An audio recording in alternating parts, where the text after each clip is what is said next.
Hello and welcome to my channel. I am ZodiacBandit, and today we're going to be recapping episode 38 of Critical Role Campaign 3. I'm excited. This was great for many reasons, and we will get into that in just a minute. So, let's start. We start with everyone waking up. Pike asks how everything went. Imogen says that they beat Delilah and that they left her screaming and burnt the tree down that was holding Laudna. Pike isn't sure about what to do, so she looks around and looks at Vex. Vex nods her head and sort of tells her to go through with it. Pike runs off to grab some water before she starts the ritual to attempt to bring Laudna back. Once everything is ready, all the lights in the room begin to dim. The sigils around Laudna on the ground begin to glow, a very similar color to Laudna's skin. Pike opens her eyes, and they're glowing the same color. Pike reaches her hand out and asks for the party to contribute. Orym steps up, saying she deserves to be here, and she deserves to be more than just a footnote in Delilah's story, and casts Druidcraft while running his hand through her hair to have poppies bloom within her hair. He rolls a nature check and rolls an 11, the DC being 10. So this lowers the DC of Laudna's return. FGG is up next, and they say that Laudna once told them that the worst thing to ever happen to her has already happened. And now FGG can say that the worst thing to happen to the remaining party members has also already happened now, with the loss of her. FGG then casts Compel on Laudna to compel her to come back, as Pike said, sometimes souls don't want to come back. FGG rolls a wisdom check and gets a nat 1, and the DC goes back up by 1. Last is Imogen, who says that Laudna saved her life, and if she hadn't, she doesn't know how much longer she would have lasted. Imogen says she will fill whatever hole that is left by Delilah if Delilah is gone, and that she loved Laudna. She places pate on Laudna's chest and rolls persuasion with guidance from FGG, but still rolls a 7, adding another +1 to the DC for the revival. Now it's time for the roll. Pike's hair begins to drift, and she lifts off the ground, and Laudna does as well. The spell ends, they land. Pike looks at Laudna and goes, come on, come on. Vex asks if it works, or if it worked. Pike isn't sure. Laudna is still on her back, not moving. Pike looks around and asks if Laudna is a shallow breather. Imogen says she doesn't breathe at all, so Pike looks at her and slaps her in the face, waking Laudna up. She's back. Laudna looks around for a bit, not speaking. The party plead for her to say something. She looks to Imogen and says, "Did you learn anything more about your mother?" Imogen hugs her, and the party asks if she can recall anything about what happened. She says she remembers everything that happened in the dreamscape, seeing them all, etc. She doesn't know if Delilah is still around or not. FGG casts Detect Thoughts on her, and she feels confusion, frustration, and is a little lost. FGG asks if she needs any water. They all look around to Pike, who is now back with Vex by the door. Vex has her bow and arrow notched, looking at Laudna. Pike is holding her holy symbol. They want to see if it's actually Laudna or if it's Delilah. Pike walks closer, introducing herself to Laudna, and then takes a look at her, and she feels a warm energy coming from her, and doesn't feel Delilah, just Laudna. Vex welcomes Laudna back and says that she is Vexalia de Rolo. This takes Laudna by surprise. Laudna asks where they are. The party explain they are in Whitestone, and it was the only option. Laudna freaks out. How could you bring me here? Imogen says it's not what it was back then. It has color now, which is the best way to put it. Laudna calms down and asks how long she's been gone for, and they joke around with her saying that it's been years. But she asks about the apogee solstice, and they tell her it's only been a few days, and that still hasn't happened yet. Laudna says that she would like to see a bit of Whitestone. Vex tells two invisible soldiers to stand down and they reveal themselves in the corners of the room. Overkill much. Laudna doesn't recognize Pike or Vex. Vex wants to have a talk with Laudna about her, but for now, they are guests and she should be shown around. Laudna tells Vex that she is very pretty, and Vex says, so are you. Vex opens the door, and outside Pike's home is a ton of guards, armed guards, all aiming at the house. On a raised platform is Percy, aiming a massive gun at the door as well, aiming down a sight. It is what I can only assume bad news in his hands, which is fucking awesome to think about. He asks if he has Vex's and Pike's assurance or authority, which is so unbelievably Percy, it's not even funny. Like, out of everything Matt did as Percy, which was pretty spot on, that sentence to me was the most Percy that Matt had ever done. That was so beyond Percy, and it was so beyond badass. It was a small glimpse into No Mercy Percy right there. Vex says it's alright, and Percy stands down. The party walk out, and Laudna sees Whitestone with all of its color and the blue sky, and sees the tree off in the distance. She wants to go see it. Percy is making his way around the market to the tree to meet them there. When they get to the tree, Laudna looks at it, seeing the tree for what it is now, and what it was. Switching between the two images. The ropes hanging from the tree to the leaves now being on it. Screams surrounding the tree in the town changes to laughter. She sees a group of kids running, playing tag. The girl running after the others stops and looks at Laudna. She says she's scary, but Laudna says she's fun scary. The kid laughs and agrees. Laudna gives pate to the kid and makes him run around them before the kid runs off back to their friends. Laudna touches the tree. It's warm. Percy walks up to her. He introduces himself and apologizes for what happened to her and says there's no way to really make up for it. He's tried. Laudna says that she named her rat after him, which confuses him.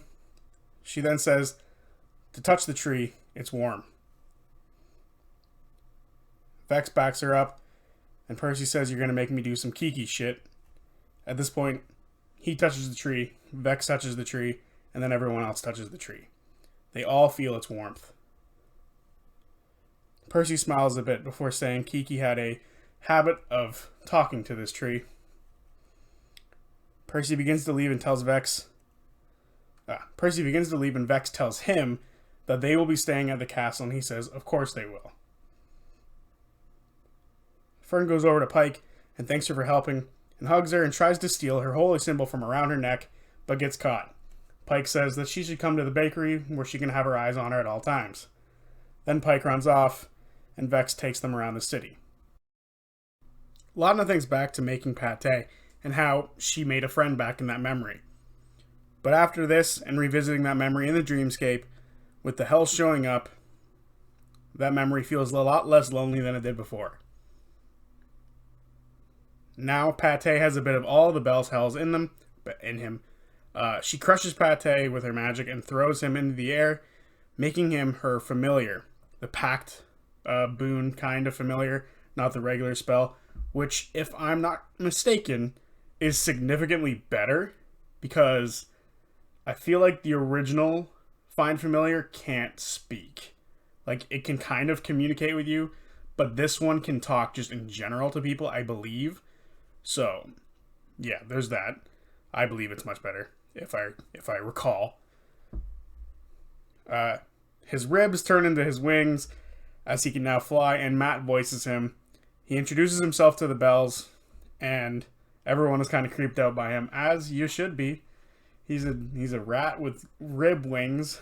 It's freaking gross, but he's also really cool, and I really like that Laudna is still the way she is and isn't turning more human as time goes on. She's now embraced this, and now has made her rat as creepy as her. He was a little creepy before, but in less of a cool kind of creepy. He was more of a creepy kind of creepy, but now he's a cool kind of creepy with these wings. After this, they all go to the castle to eat. During the dinner, FCG asks about the Horizon Temple and is told where it is and to talk to Osley Kamita. FCG then says that Percy holds a lot of trauma, and if he wants to talk about it, he can talk to FCG about it. Percy says he's done a bunch to deal with his trauma, and thanks for the offer, but probably won't take it. FCG also asks Percy if he can work on them, as in FCG themselves, as Percy is a tinkerer. Percy says that level of mechanical work isn't his line of work, and is more Terry's, as he built Dodie. FCG would very much like to meet this Terry and Dodie. Shocker, Sam. Shocker.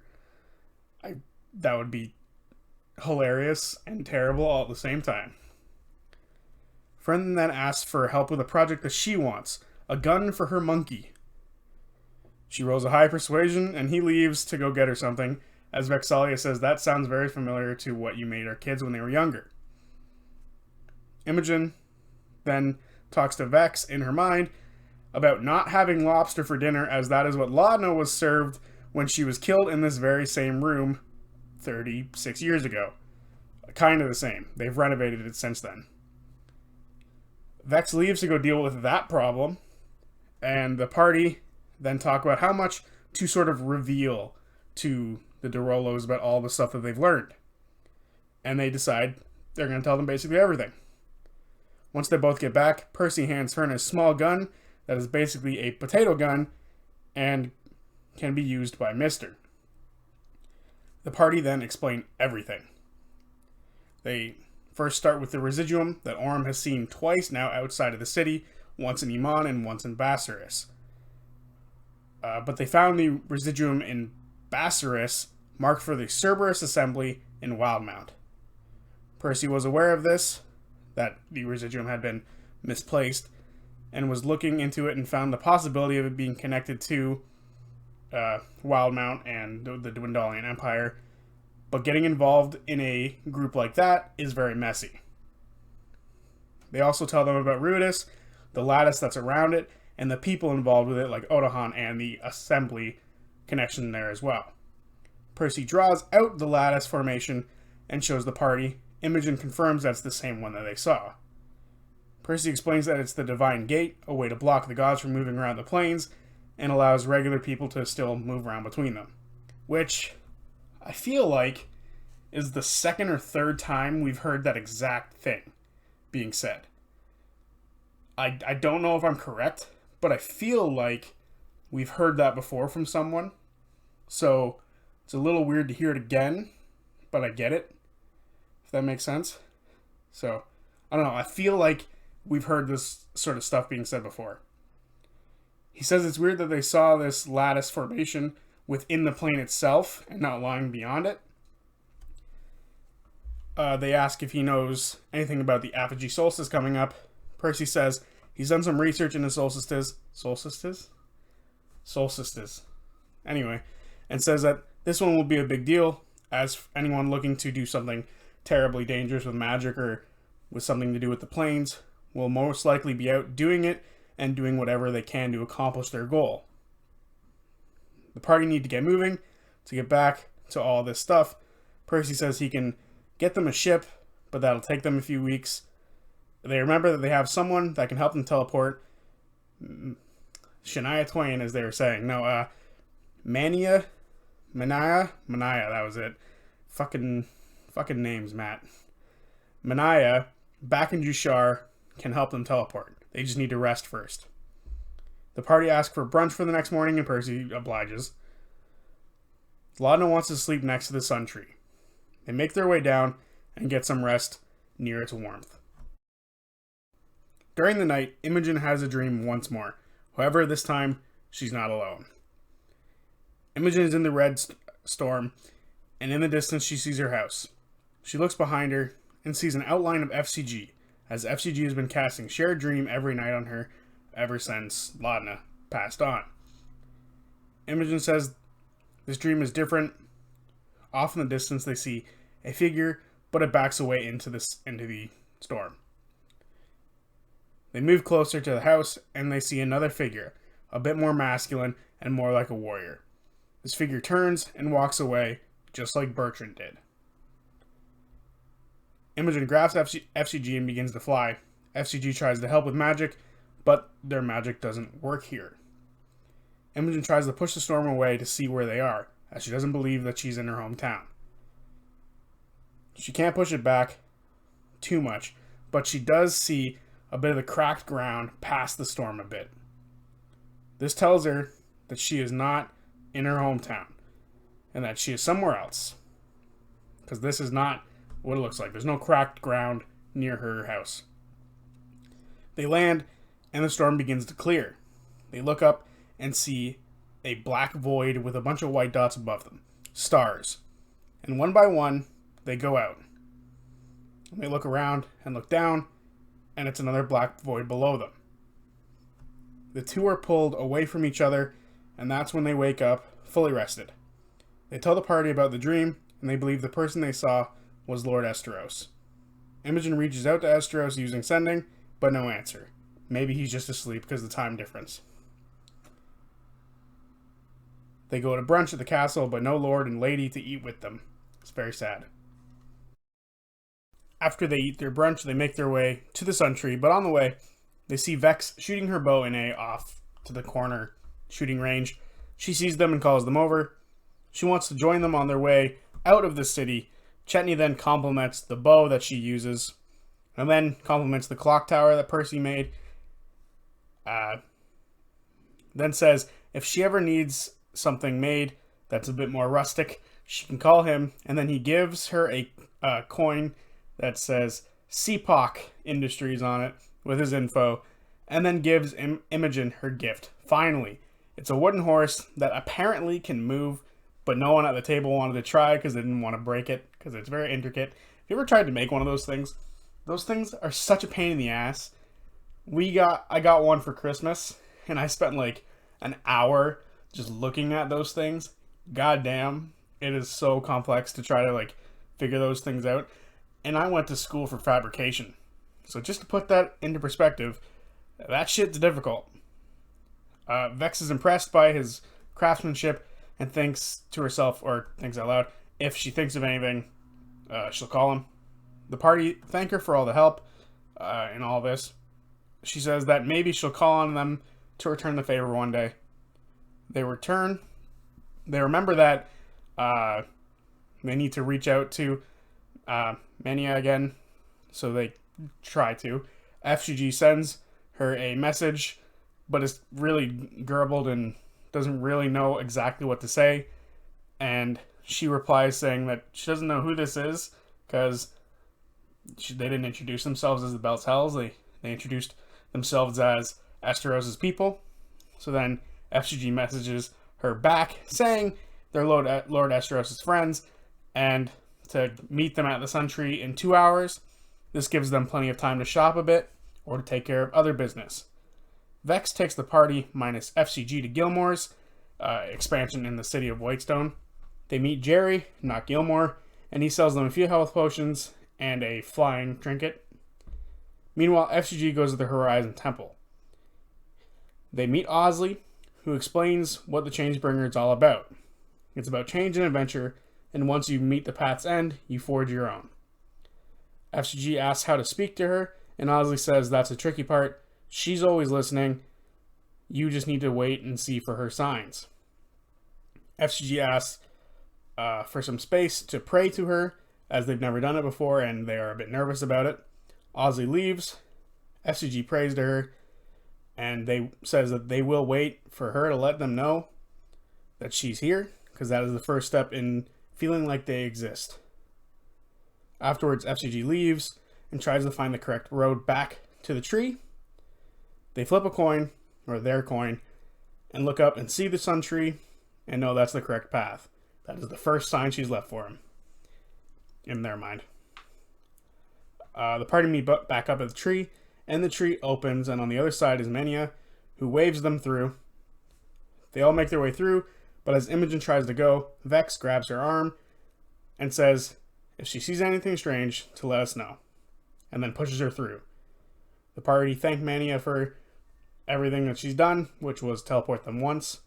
She says make sure to tell Esteros that the debt has been settled. The party make their way to Lord Esteros' home, And apparently, I saw this on Crit Roll Stats. At this point, the gondola system has taken 10 fucking gold pieces from the party. That is insane.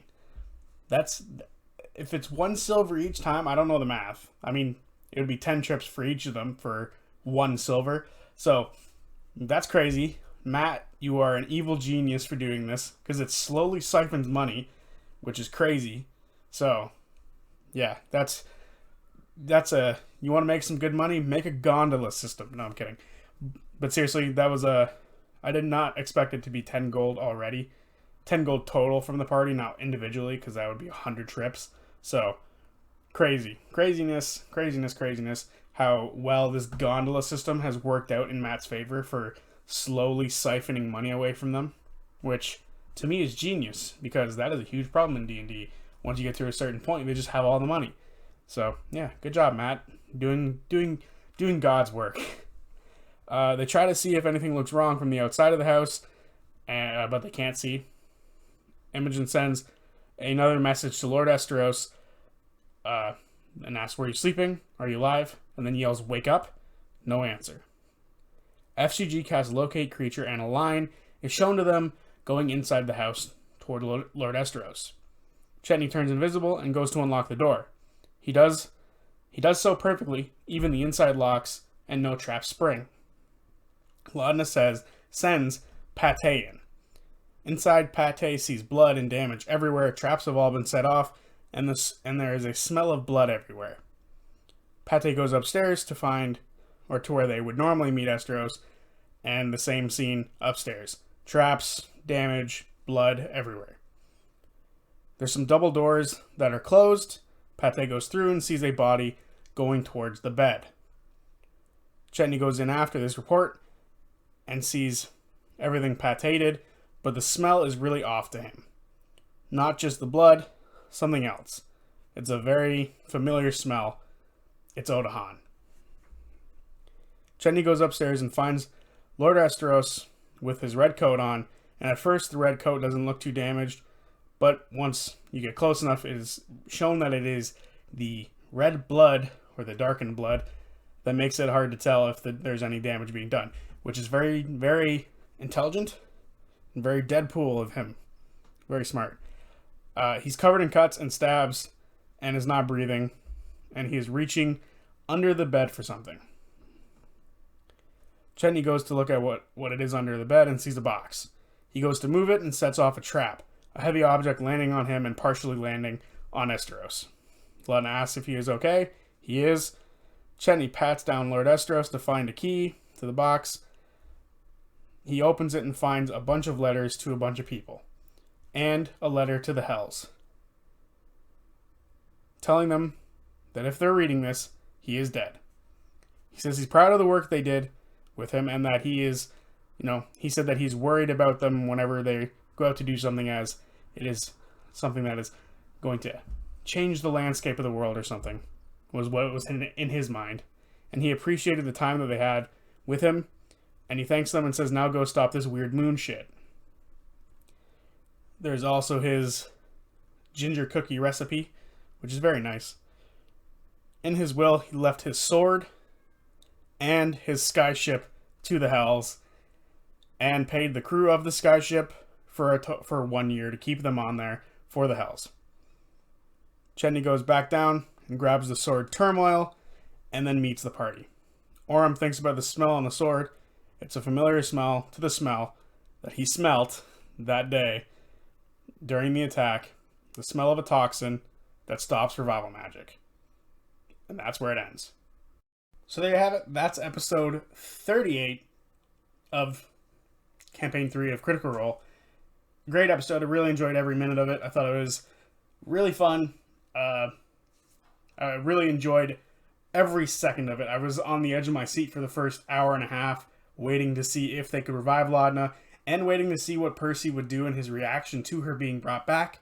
I figured he would probably shoot her on sight, but I'm glad he has the wherewithal not to ask for assurance or authority. I think that line to me will forever live on as a great Percy line.